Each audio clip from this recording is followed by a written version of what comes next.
আল্লাহ আমাকে কিভাবে বানাইলেন? আমার তো কোনো অস্তিত্বই ছিল না, আমার তো কোনো নাম গন্ধও ছিল না। রব্বুল আলামিন আমাকে কিভাবে তৈরি করলেন? আল্লাহ বলে, দেখ কিভাবে তৈরি করলাম তোকে। সলবি আবি কাওয়াইবি উম্মিক, বাপের পিঠে আর মায়ের সিনায় আবদ্ধ ছিল।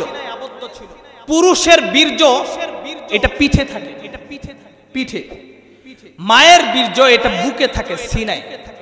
রব্বুল আলামিন বলতেছে সলবি আবি কাওয়াইবি উম্মিক, বাপের পিঠে আর মায়ের সিনায় আবদ্ধ ছিল।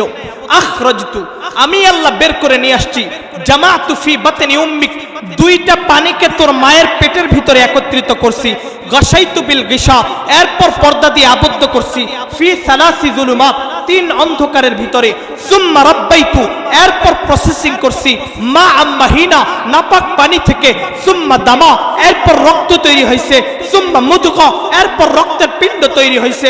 সুম্মা ইযাবা, এরপর কঙ্কাল তৈরি হয়েছে।